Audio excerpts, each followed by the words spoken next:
যেহেতু আমি একজন সেকেন্ড টাইমার ছিলাম, সেক্ষেত্রে 3 মার্কেটে যে এমন একটা পজিশন আসবে আমি যে 141তম হতে পারবো, এটা আমার কাছে অনেকটু স্বপ্নের মতো। আমার অ্যাডমিশন জার্নিতে বিশেষ করে ফার্স্ট টাইমেও হতাশার মধ্যে ছিলাম অনেক, সেকেন্ড টাইমেও তো অনেক হতাশা ছিল যে কি হবে না হবে, এবার হবে কি না, কিন্তু তারপরেও সেগুলো ওভারকাম করার জন্য আমি আল্লাহর উপর বিশ্বাস রাখতাম যে নিশ্চয়ই আল্লাহ ভালো কিছু রাখছে আমার জন্য।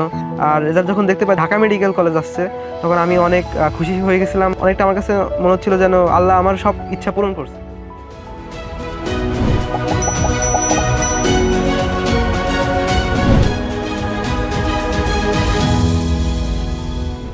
আসসালামু আলাইকুম, আমি আতহার ইশতিয়াক শিহাব। আমি একজন সেকেন্ড টাইমার। 2025-26 মেডিকেল ভর্তি পরীক্ষায় 141তম স্থান অধিকার করে আল্লাহর রহমতে ঢাকা মেডিকেলে পড়ার সুযোগ পেয়েছি। আমি যখন একাডেমিক লাইফে পড়ালেখা করতেছি, তখন আমার মনে হয়েছে যে এখন থেকে গুছিয়ে নেওয়ার সময়।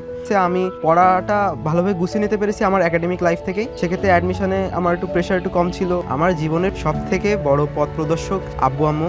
আসলে সেকেন্ড টাইমের জন্য ঢাকা মেডিকেল অনেক কঠিন, তারপরও পড়াশোনা করছে, চেষ্টা করছে। আল্লাহর রহমতে সে একটা ভালো রেজাল্ট করেছে, আর রেজাল্টটা পেয়ে আমি খুব খুশি হয়েছিলাম। মেডিকেল অ্যাডমিশনের সময় জীববিজ্ঞান বইটা বিশেষ করে আমার একাডেমিক লাইফ থেকে আমি মূল বই, বিশেষ করে হাসান স্যারের প্রথম পত্র এবং আজমল স্যারের দ্বিতীয় পত্র, বই দুটো আমি বুঝে বুঝে পড়া ট্রাই করতাম। বিশেষ করে অ্যাডমিশন টাইমে দাগানো লাইনগুলো বেশি ফোকাস করতাম। এরপরে অনুসরণী কোশ্চেন যেগুলো আছে বিভিন্ন রাইটারে, সেগুলো সলভ করতাম। সবগুলো চ্যাপ্টারই মোটামুটি, যেগুলো শর্ট সিলেবাস বা শর্ট সিলেবাসের বাইরের চ্যাপ্টারগুলো, সেগুলো ভালোভাবে পড়ার চেষ্টা করতাম। মূল বই পড়ার পরে তারপরে বেশি বেশি কোশ্চেন সলভ করতাম।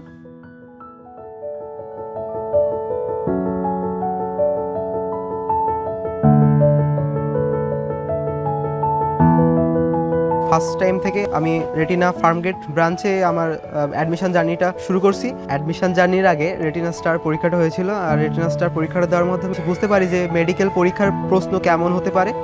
প্রথমবার চান্স না পাওয়ার কারণে একটু মানসিকভাবে ভেঙে গিয়েছিলাম, কারণ প্রথমবার যখন আমার মার্ক আইছিল 73.25, তখন দেখলাম যে অনেক কাছে গিয়েছিলাম, কিন্তু আসলে অল্প জন্য মিস গেছে। তখন আসলে নিজেকে অনেকভাবে সামলাতে পারছিলাম না যে অল্প জন্য কেমনে মিস গেল। তখন আল্লাহ প্রতি বিশ্বাস রেখে ভাবছিলাম যে না, পরের বার আরেকবার দিব। প্রথমবার মেডিকেলে যখন সে চান্স হলো না, তখন ও কিছুটা হতাশ হয়ে গেছিলো। তারপরেও যেহেতু মেডিকেলটাই তার মূল টার্গেট, সেই হিসেবে ওকে আমি উৎসাহ দিতাম, তোমার হতাশ হওয়ার কিছু নাই, তুমি সেকেন্ড টাইম ট্রাই করো। রেটিনার ডাইজেস্টগুলোতে বিভিন্ন কালির মাধ্যমে ইম্পর্টেন্ট লাইনগুলো সেগুলো কভার করে দেওয়া, এই কারণে আলাদাভাবে অন্য রাইটারের বই পড়া লাগতো না। রেটিনার কোশ্চেন ব্যাংকগুলো তো বিগত বছরের মেডিকেল ও ডেন্টাল পরীক্ষার কোশ্চেনগুলো থাকার কারণে আমি সহজে বুঝতে পারতাম যে কোন কোন টপিকগুলো বেশি ইম্পর্টেন্ট। স্ট্র্যাটেজি বলতে গেলে আমি একটা জিনিস ফলো করতাম, সেটা হচ্ছে মূল বই। মূল বই ফলো করার পরেও অনেকগুলো ভুল ভ্রান্তি যেগুলো হচ্ছে, সেগুলো পরীক্ষার মাধ্যমে বুঝতে পারতাম যে আমার এখানে ভুল হচ্ছে। বেশি বেশি পরীক্ষা দিতাম, আর পরীক্ষা দেওয়ার সাথে সাথে বেশি বেশি কোশ্চেন সলভ করতাম।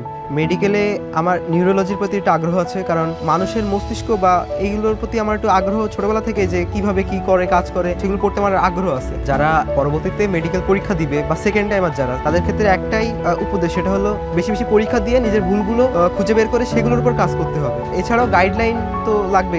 সেকেন্ড টাইমার বিশেষ করে যারা, তাদের একটা মানসিক সাপোর্টের প্রয়োজন হয়। পাশাপাশি তাদের যদি পড়ালেখাটা গুছিয়ে নেওয়া যায়, তাহলে আল্লাহর ইচ্ছা থাকলে ইনশাল্লাহ ভালো কিছু করতে পারবে। সম্মানিত অভিভাবকদের প্রতি আমার কথা হলো, তারা যেন তাদের সন্তানদের প্রতি একটু মানসিক সাপোর্টিভ হয়, এবং তাদের যেন সেভাবে মেন্টালি যেন ভেঙে না পড়ে, তাদের পাশে থাকা, তাদেরকে সাপোর্ট দেওয়া, যেন তারা পরবর্তীতে ঘুরিয়ে দাঁড়াতে পারে এবং আরো ভালো কিছু করতে পারে।